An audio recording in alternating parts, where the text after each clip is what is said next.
They say the smartest person in the room is rarely the one doing the talking. Usually, they're the one pouring the water.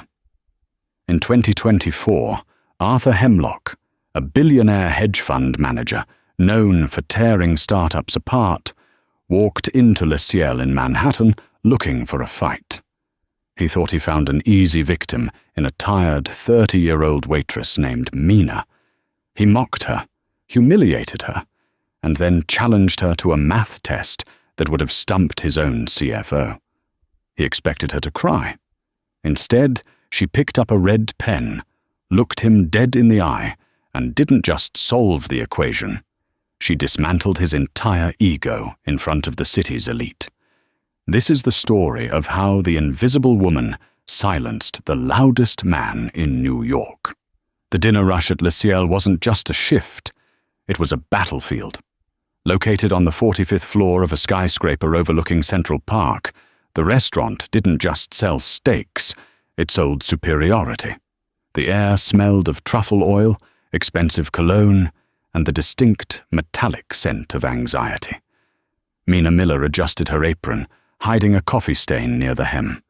At 29, she had the kind of face that people trusted, but rarely remembered.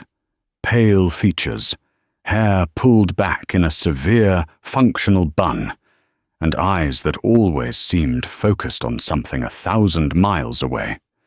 To the patrons of Le Ciel, she was furniture.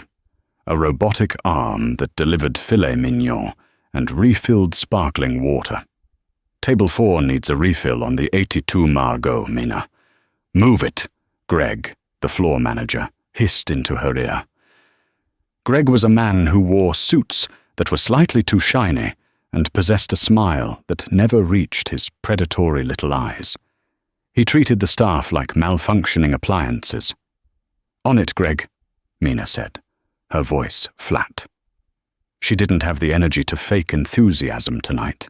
Her rent was 3 days late, her landlord was threatening eviction, and her mother's medical bills were sitting in a stack on her kitchen counter, a paper tower of doom that grew taller every month.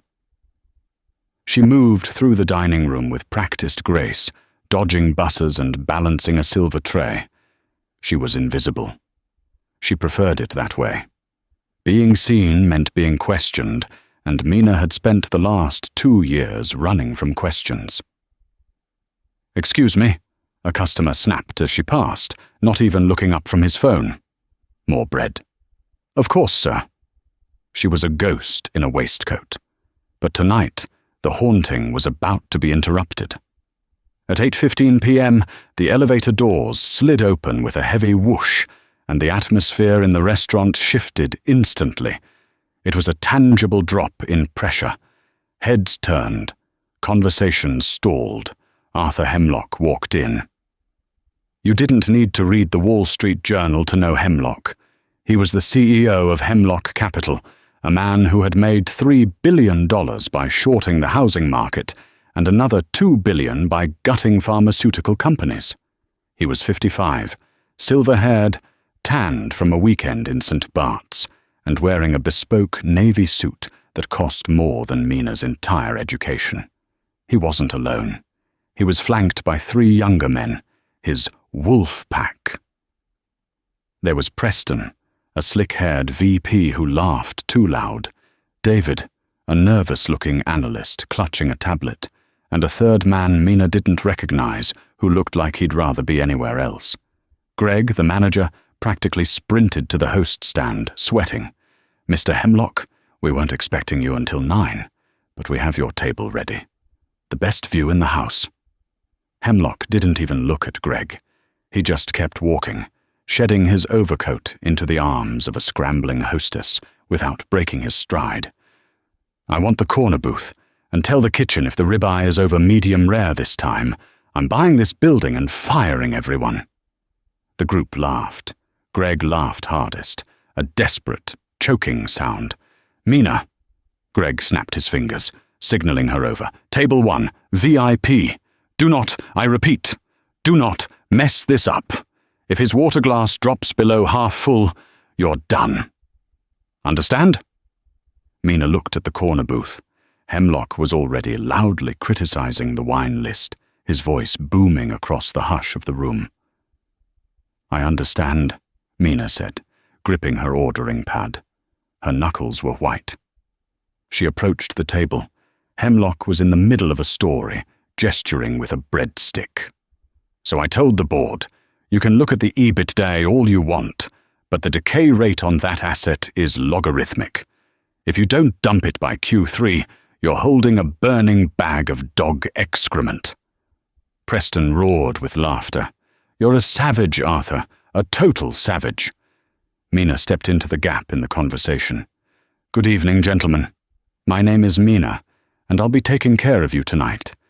Can I start you off with—" Hemlock held up a hand, silencing her without looking at her. He continued staring at David, the nervous analyst. "David, run the numbers again. I don't trust that projection." I did, Arthur.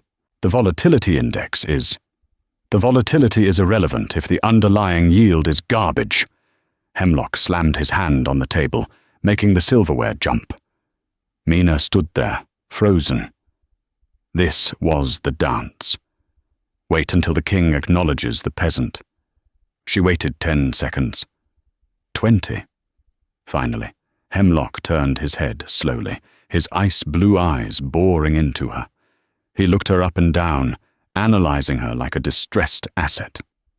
"Sparkling water," he said dismissively. "4 glasses, and bring me the sommelier. I don't want to talk to a waiter about wine." "Right away, sir," Mina said softly. As she turned to leave, she heard Preston whisper loudly, "Where do they find these people? She looks like she's attending a funeral." "Minimum wage, minimum effort, Preston," Hemlock replied, loud enough for her to hear. "That's why they serve the food, and we buy the restaurants." Mina stopped. A familiar, cold fire ignited in her chest. It was a feeling she hadn't felt in years. It was the feeling of a variable being placed in the wrong part of an equation. She took a breath, swallowed the retort, and walked to the bar. Just get through the night, she told herself. Just get the tip. By 9:30 p.m., Table 1 had consumed 3 bottles of a 2005 Petrus, 2 seafood towers, and 4 dry-aged ribeyes. They were loud, obnoxious, and the center of the room's reluctant attention. Mina was exhausted. Every time she approached the table, Hemlock found a new way to demean her. He complained the ice was too cloudy. He made her recite the daily specials 3 times because he wasn't listening the first 2 times. He treated her not as a human, but as a dull app on a slow phone. But as she refilled their water for the 10th time, she couldn't help but overhear their conversation. They weren't talking about sports or women anymore. They were talking about a merger, specifically a hostile takeover of a mid-sized tech firm called Viridian Dynamics. "The valuation is all wrong," David, the nervous analyst, was saying, sweating through his shirt. "Arthur, look, the PE ratio is inflated because of their Q4 liquidations. If we buy at $45 a share, we're overpaying by 12%. Hemlock swirled his wine, looking bored.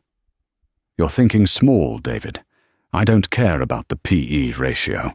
I care about the tax write-off on the debt restructuring. If we leverage the buyout against their European holdings, we save—" "What? Preston?" Preston fumbled with his phone calculator. Give me a second. It's complex. The European tax credit is 14% on assets over 50 million, but there's the currency drag." Mina hovered near the table, holding a bottle of sparkling water. Her brain, dormant for so long, suddenly woke up. The numbers floated in the air like dust motes. Assets over 50 million, 14% credit. Currency drag EUR USD is currently 1.08. The debt load is likely structured in tranches. She inadvertently lingered a second too long. Hemlock snapped his head up. "Excuse me? Are we boring you? Or are you trying to glean stock tips to share with your busboy boyfriend?" The table erupted in laughter. Mina's face burned. "No, sir. I was just waiting to see if you wanted coffee." "I don't want coffee," Hemlock sneered. "I want competence, something seemingly in short supply here." He gestured to the empty wine bottle. "We're done. Bring the check. And don't expect 20%. You hovered like a vulture all night." Mina nodded stiffly. "I'll bring that right out." She walked to the POS terminal, her hands shaking. She wasn't shaking from fear. She was shaking from rage. She printed the bill. It was astronomical. $14,250.65. She placed the black leather folder on the table. Hemlock snatched it up. He opened it, scanned the receipt, and his eyes narrowed. A cruel smile curled on his lips. This was his favorite game. He pulled a gold fountain pen from his jacket pocket. "You know," Hemlock said, his voice dropping to a theatrical volume that the surrounding tables could hear. "I bet you think this job is hard. Carrying plates, remembering who ordered the salad." He looked at Mina. "But let's see if you have a brain in that head, or if it's just full of hairspray." He tapped the receipt. "Here's the deal. I'm a gambling man. The bill is 14 whites at 250 or 65 $. He wrote a number on the napkin. "I'm going to add a tip that brings the total to a specific round number, but the tip is based on a chaotic percentage linked to the current yield of the 10-year Treasury bond multiplied by the number of people at this table." Preston chuckled. "Arthur, don't break her." Hemlock ignored him. "Listen closely, Waitress. The 10-year Treasury is currently at 4.25%. There are 4 of us. I want to leave a tip that is exactly equal to the square of the number of people here, multiplied by the yield, expressed as a percentage of the pre-tax total. But here is the catch." He leaned in, his eyes gleaming with malice. "You have to tell me the exact total amount. Bill plus tip, right now. No calculator. No writing it down. If you get it right within 5 seconds, I'll tip you 5,000. Cash, right now." The restaurant went silent. Nearby tables stopped eating. Greg, the manager, was watching from the shadows, looking terrified. "And if I get it wrong?" Mina asked, her voice surprisingly steady.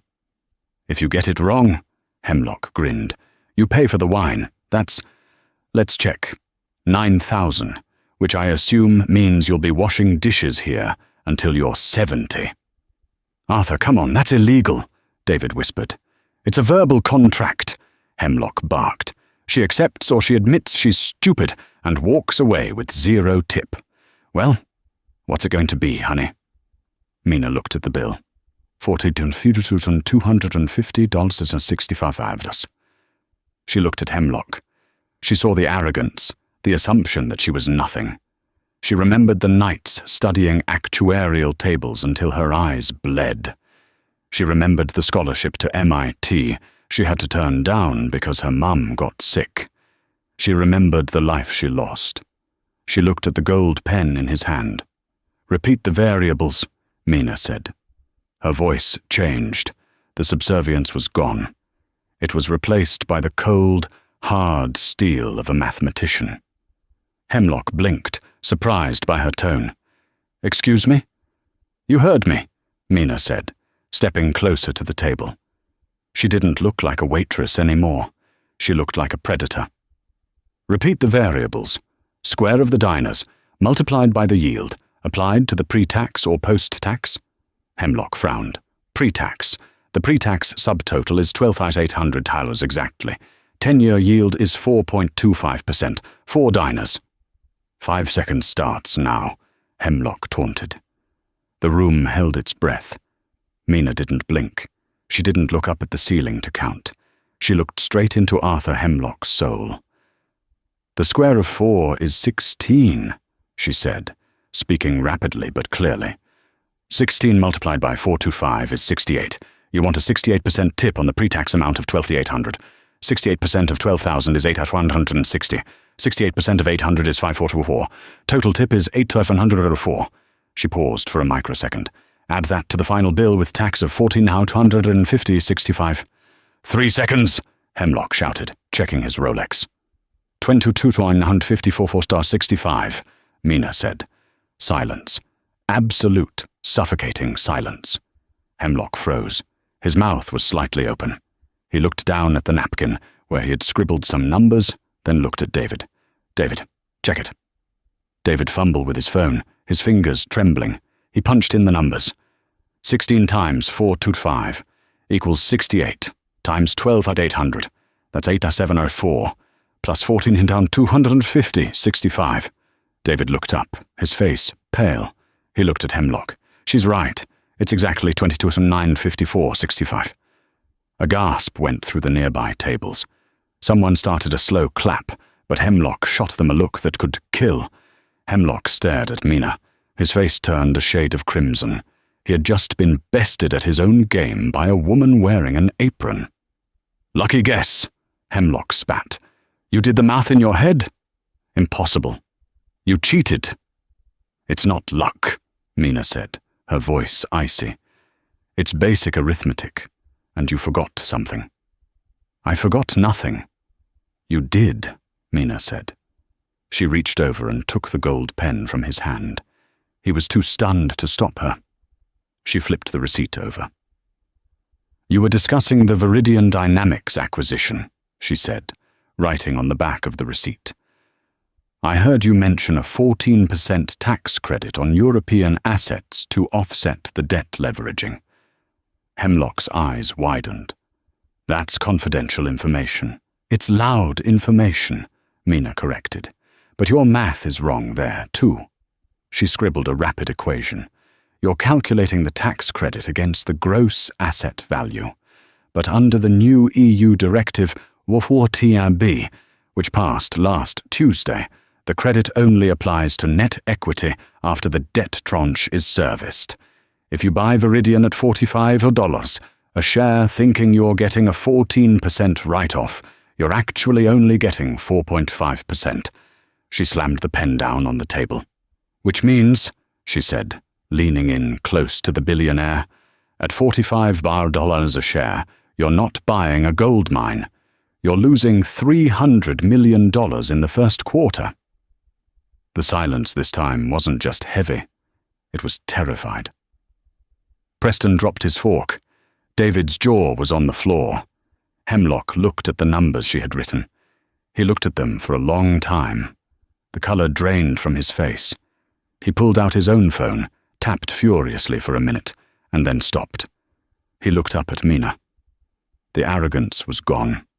In its place was something else. Fear? Respect? Who are you? He whispered. Mina smoothed her apron. She picked up the tray. I'm just the waitress, Mr. Hemlock, and you owe me $5,000. The silence in Le Ciel didn't last forever, but the vibration of it lingered in the air like the hum of a struck bell. Arthur Hemlock stared at Mina for a moment that stretched into an eternity. His face was a mask of conflict, the warring instincts of a bruised ego and a ruthless capitalist who realized he had just been handed a piece of gold. Slowly, he reached into the inner pocket of his suit jacket. He pulled out a thick money clip. He didn't count the bills. He threw the entire clip onto the table. It landed with a heavy thud next to the untouched tiramisu. Keep the clip, Hemlock muttered. He stood up, buttoning his jacket. Let's go. The wolf pack scrambled to follow him. Preston gave Mina a look of bewildered terror, while David, the analyst, gave her a subtle, quick nod of respect before rushing after his boss. They evacuated the restaurant as if the building were on fire. Mina stood there, her heart hammering against her ribs like a trapped bird. She reached out and picked up the cash. It was a stack of hundreds. It had to be at least $6,000. The relief hit her so hard her knees almost buckled. Mom's medication, the rent, the electricity. It was salvation. Mina, office, now. The voice was Greg's. It wasn't the usual snappy tone. It was the low, dangerous tone of a man trying to save his own skin. Mina stuffed the money into her apron pocket and followed Greg into the cramped, windowless office behind the kitchen.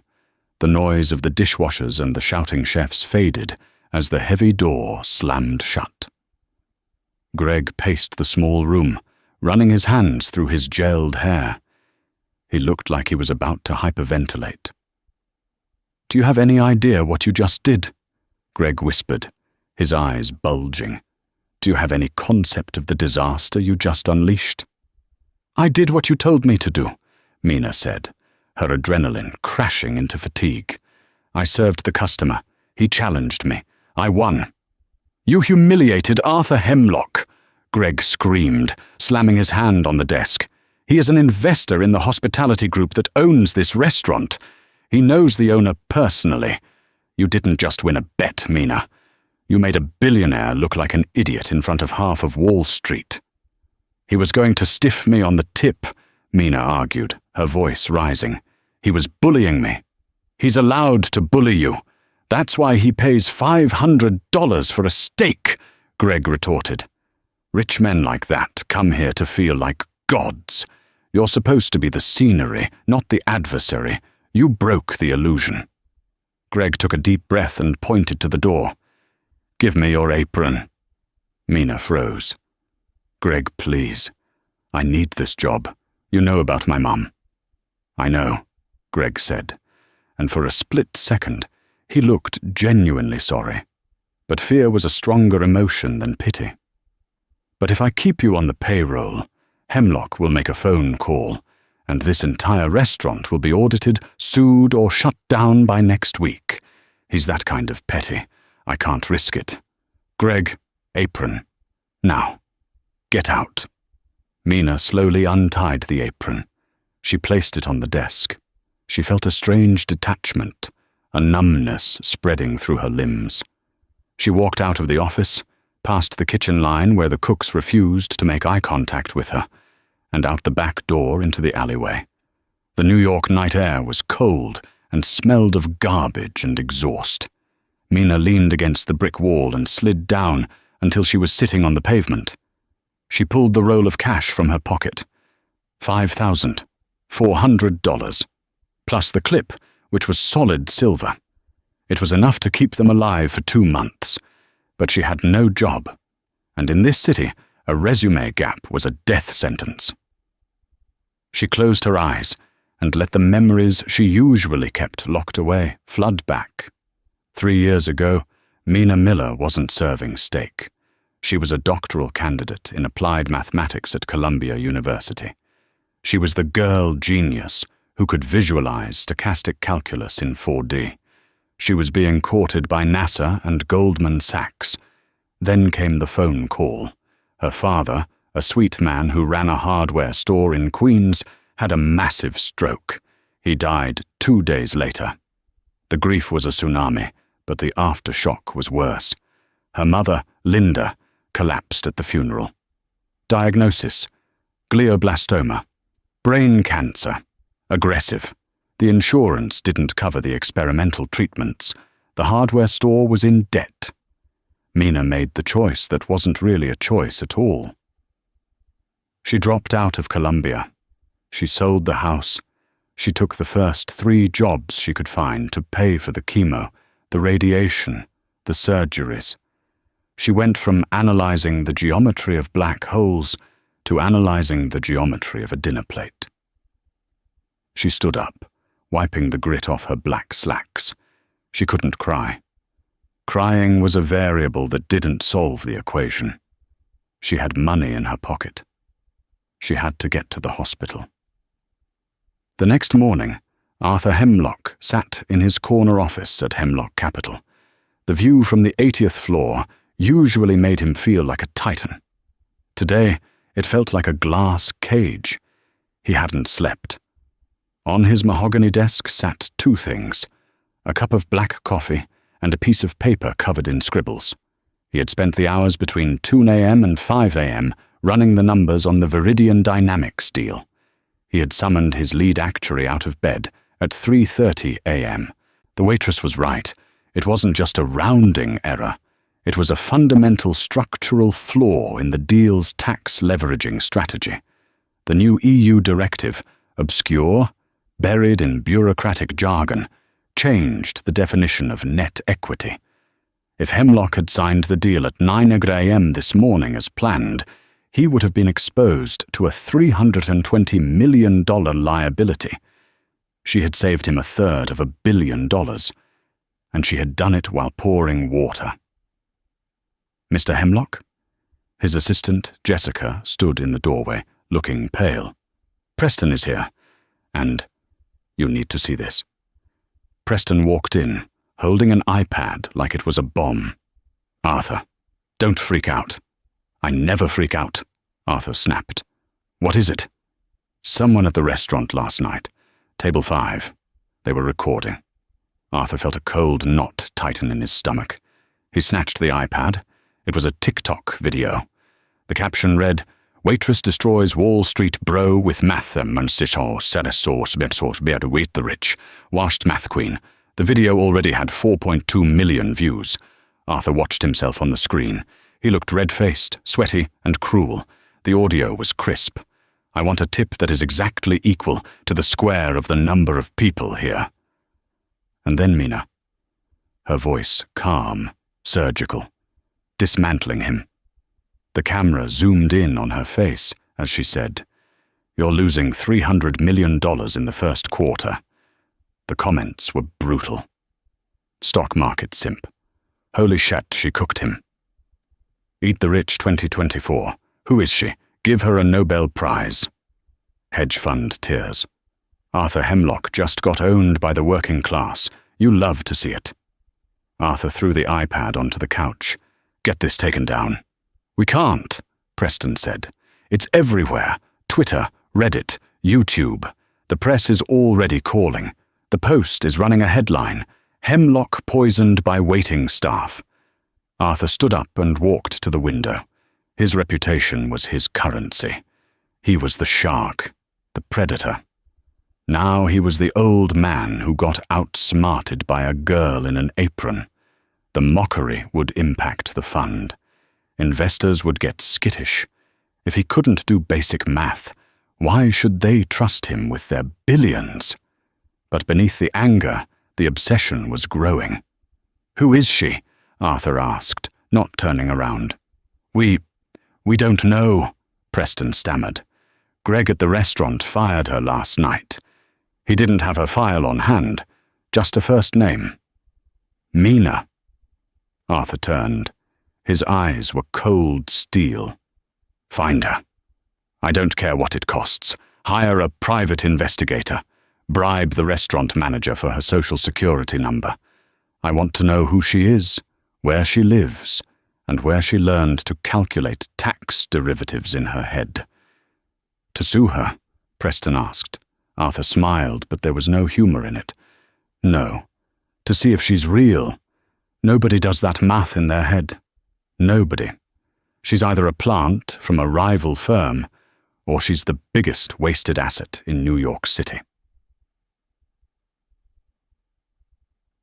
Meanwhile, in a cramped apartment in Queens, Mina was boiling water for tea on a hot plate. Her mother, Linda, was asleep in the only bedroom, the sound of her rasping breath filling the small space.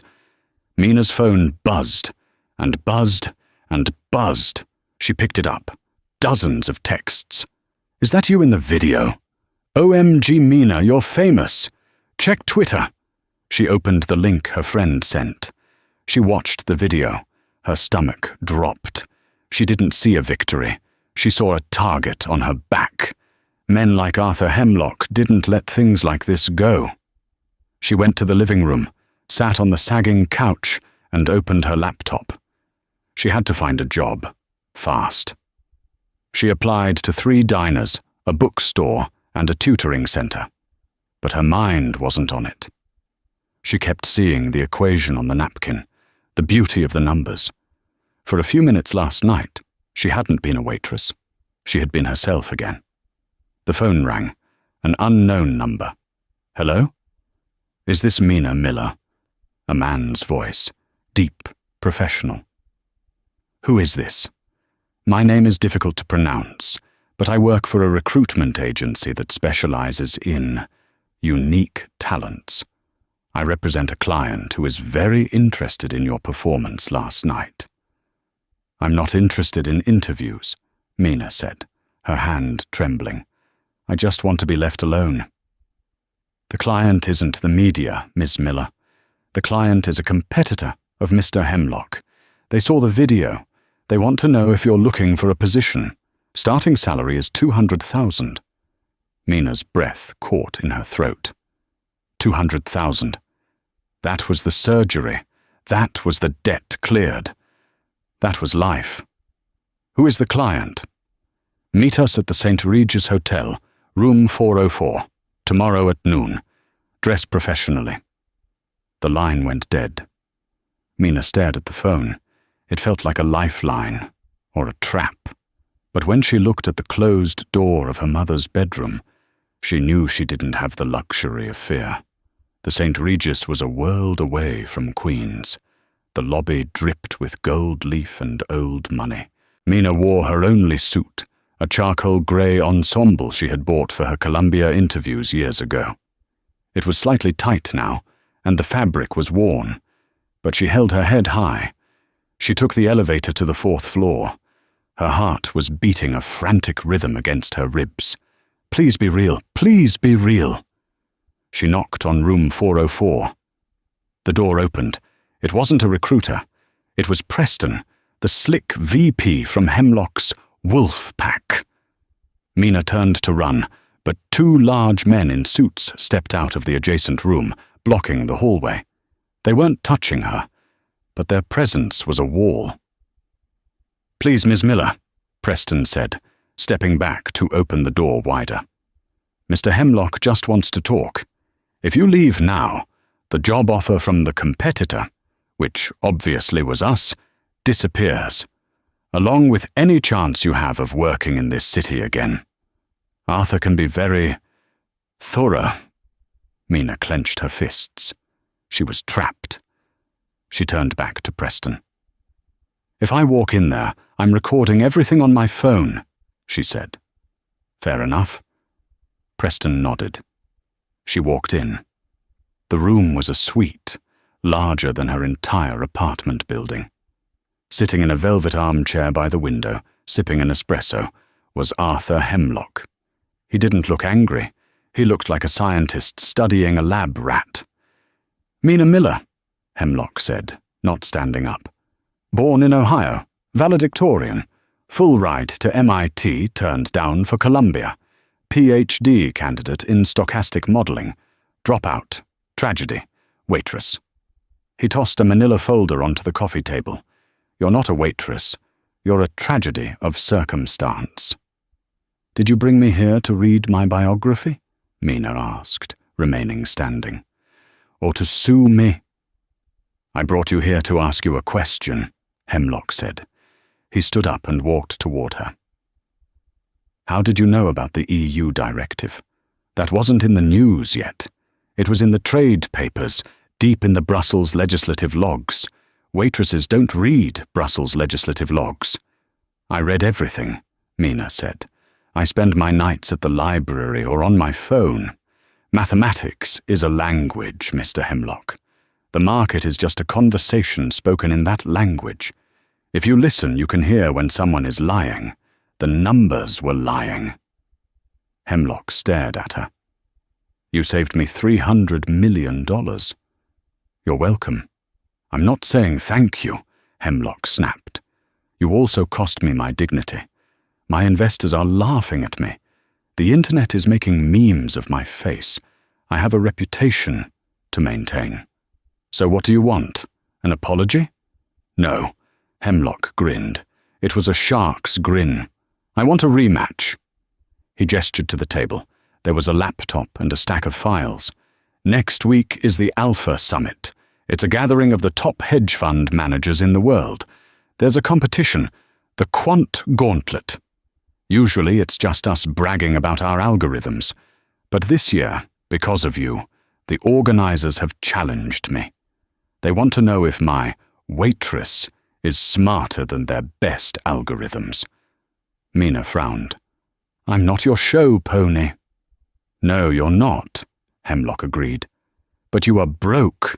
Your mother, Linda, is at St. Mary's. She needs the new immunotherapy protocol. It costs $80,000 a round. You have... what? 5,000? Mina went cold. You leave my mother out of this. I can't, Hemlock said, because she's your leverage. Here is the deal. You come to the summit. You compete on my team. We face off against the best quants from Goldman, BlackRock, and Citadel. If you win, if you prove that what happened at the restaurant wasn't a fluke, I will pay for your mother's treatment, in full, for as long as she lives. Mina felt the room spin. It was everything she needed, but it came from the devil. And if I lose? She asked. Hemlock's eyes darkened. If you lose, you sign a statement saying the video was staged, that I hired you, that you're an actress. You rehabilitate my image, and you go back to obscurity. You get nothing. You want me to lie? I want my reputation back, Hemlock said. The only way I get it is if I win, or if I own the person who beat me. He held out his hand. One night. High stakes. Life or death for your mother. Reputation or ruin for me. Do we have a deal? Mina looked at his hand. She looked at the luxury around her, bought with the kind of ruthlessness she despised. But then she thought of her mother's rasping breath. She thought of the potential of her own mind, dormant for so long, begging to be used. She didn't shake his hand. I don't need a team, Mina said. I'll represent myself. If I win, you pay the medical bills and you fund a scholarship in my father's name. If I lose, I'll tell the world whatever lie you want. Hemlock raised an eyebrow. Bold. I like it. Done. He reached for the contract on the table. See you at the summit, Mina. Bring a calculator. You're going to need it. The grand ballroom of the Pierre Hotel had been transformed into a coliseum of glass and steel. This was the Alpha Summit, the Super Bowl of high finance. The air was frigid, cooled to protect the banks of servers humming backstage, and the lighting was a severe, oceanic blue.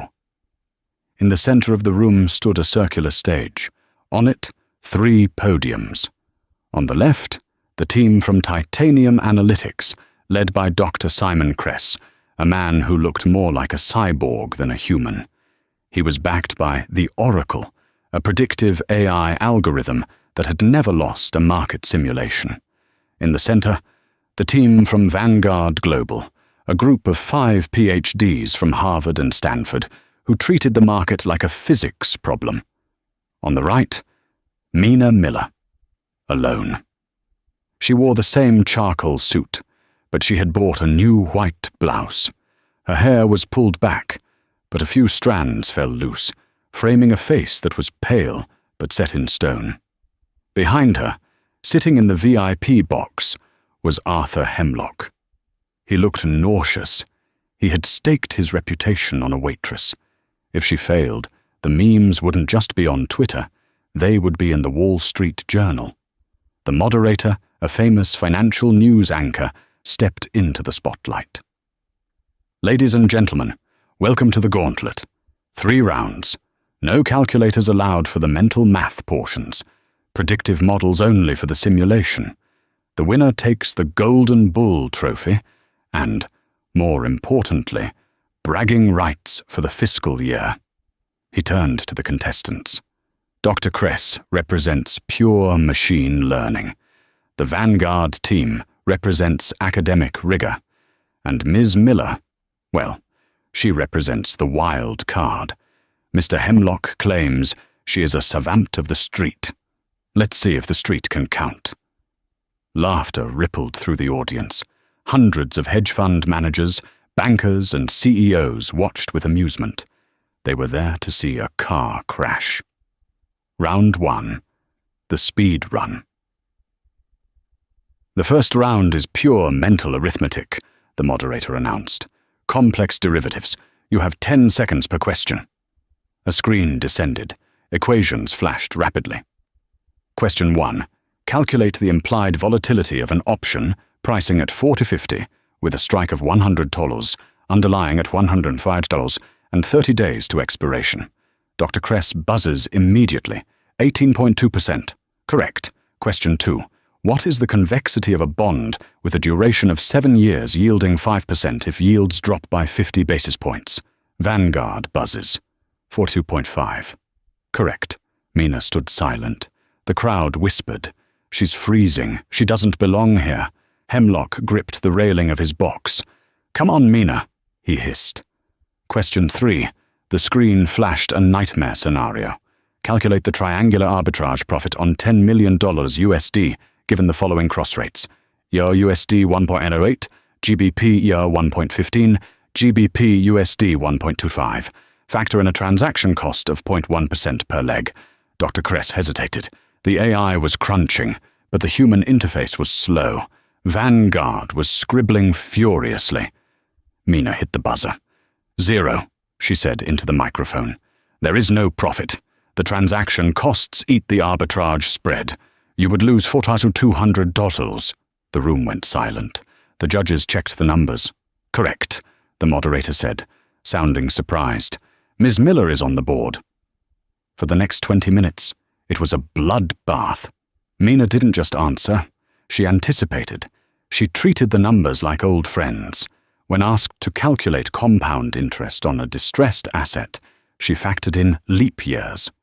When asked about currency devaluations, she corrected the moderator's phrasing. By the end of round 1, Vanguard was eliminated. It was down to the machine, Titanium, and the Waitress.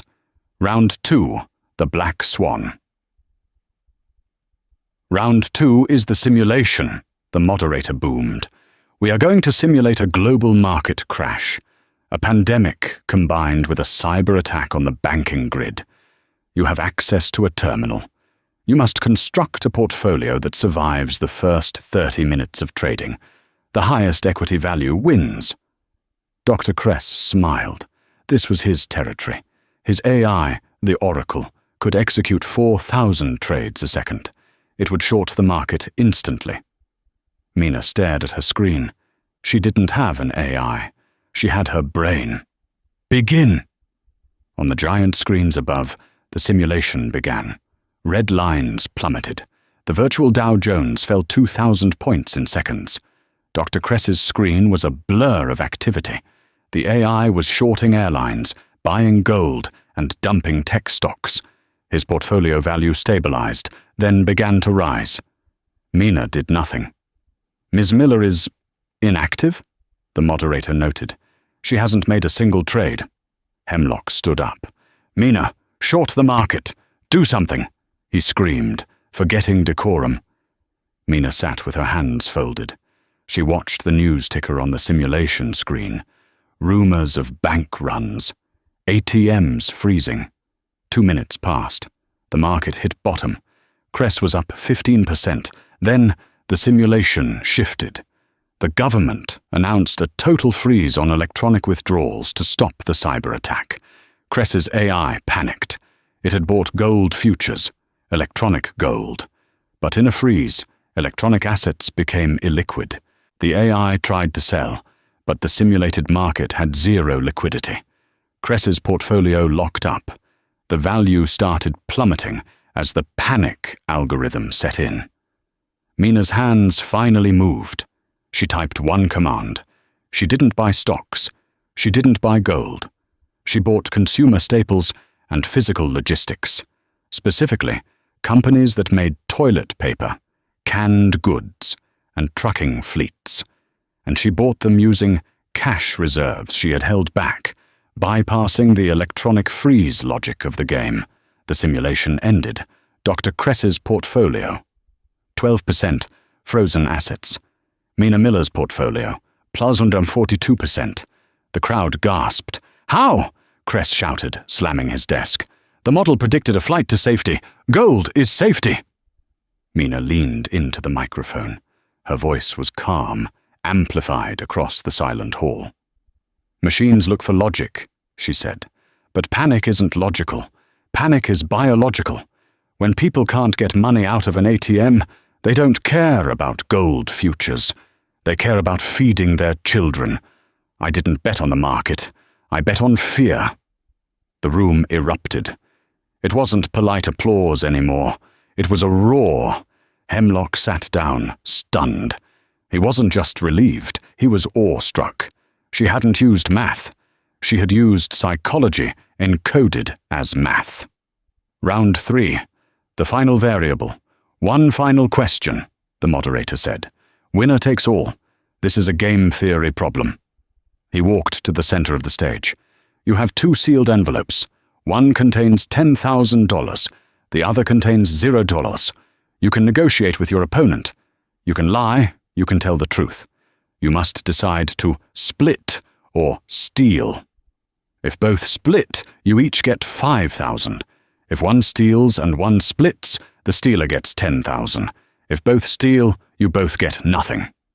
It was the classic prisoner's dilemma, but played live. Dr. Kress looked at Mina. He sneered. "I'm a rational actor," he said. "The Nash equilibrium dictates that I should steal, because if you split, I win big. If you steal, I lose nothing more than if I had split. Mathematically, I must steal." He locked in his choice. Mina looked at Kress. She walked over to his podium. She turned off her microphone, but the cameras zoomed in. "You're a rational actor," Mina whispered, loud enough for Kress to hear, but not the crowd. "But your investors aren't. If you steal from a waitress on live TV, even if you win the game, your fund will lose its soul. You'll be the villain. Your outflows next quarter will be in the billions." Kress froze. He hadn't calculated the PR variable. "But," Mina continued, "if you split, you look like a benevolent genius who shared the stage with the underdog. You lose the game, but you win the narrative." Mina walked back to her podium. She locked in her choice. The moderator counted down. 3, 2, 1. Reveal. Dr. Kress's screen. Split. Mina Miller's screen. Steal. The crowd screamed. I, Kress stammered. "You tricked me. You said—" "I explained the variables," Mina said, taking the Golden Bull trophy the host handed her. "I never said what I was going to do." She had manipulated the manipulator. She had used his own vanity against him. She had won.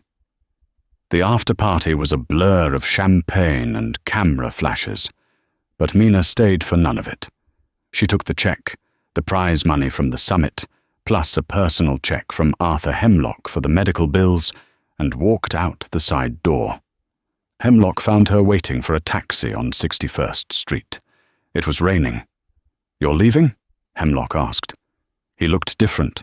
The armor of arrogance had a crack in it. "Everyone wants to meet you. Goldman wants to offer you a job.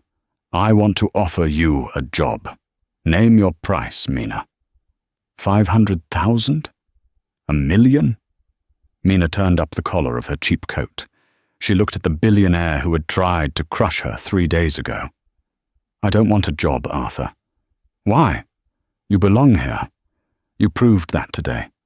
You're a shark." "No," Mina said softly. "I'm not a shark. I'm a survivor. There's a difference. Sharks eat because they're hungry. Survivors eat because they have to." She opened her purse and pulled out a folded piece of paper. It was the original receipt from Le Ciel. "I have a confession," she said. Hemlock frowned. "What?" "That night at the restaurant. It wasn't an accident." Hemlock stopped. "What do you mean?" "I knew you were coming," Mina said. The rain plastered a strand of hair to her cheek. "I switched shifts with Jenna. I memorized the Viridian Dynamic Steel specs 2 nights before, when the news leaked on a subreddit forum I follow. I knew you were looking at them. I knew you were arrogant. And I knew you were sloppy with your tax math." Hemlock stared at her, the raindrops beading on his expensive suit. You set me up." "I baited the hook," Mina corrected. "I needed $80,000 for my mother. I knew I couldn't get a loan. I knew I couldn't get a job interview with a gap in my resume. So I created a situation where you would have to notice me.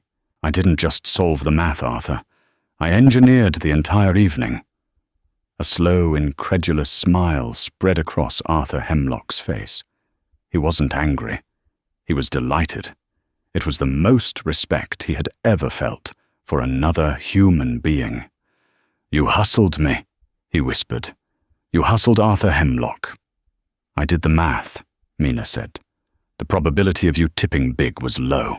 The probability of you engaging in an ego battle was high. I bet on your ego." A taxi pulled up. Mina opened the door. "Keep your job, Arthur," she said. "I'm going to finish my PhD. And then I'm going to start a fund. A fund for the people you ignore. The waitresses, the truck drivers, the people who understand the price of milk better than your algorithms ever will." "What are you going to call it?" Hemlock asked. Mina smiled. It was the first genuine smile she had shown him. "Table 1. She got in the cab. The door slammed. Hemlock stood in the rain, watching the tail lights fade into the New York traffic.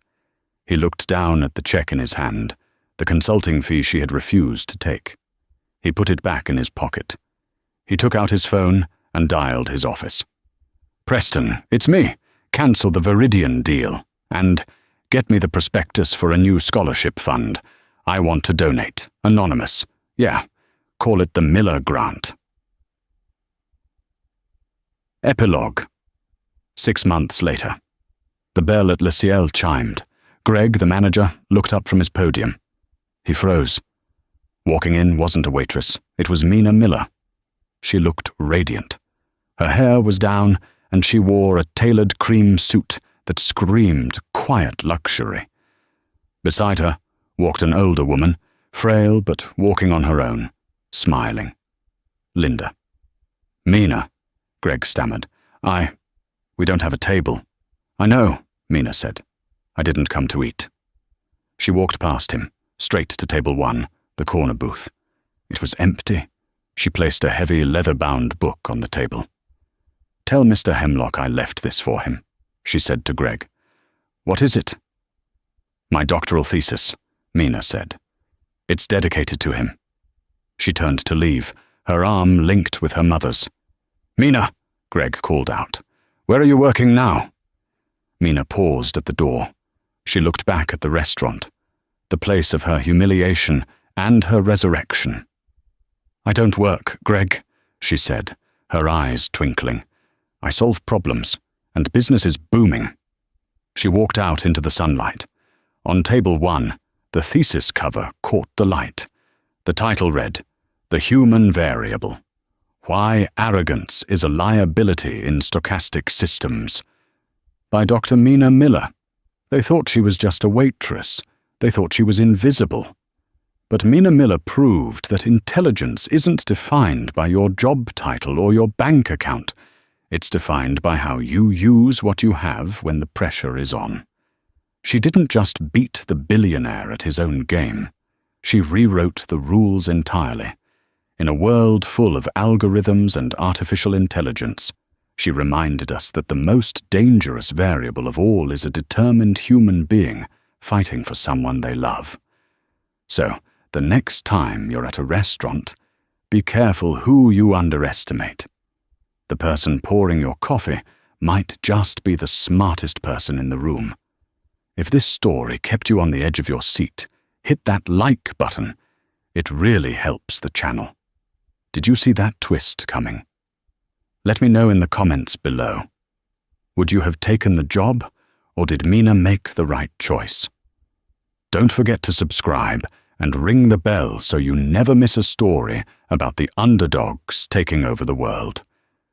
Thanks for watching, and see you in the next one.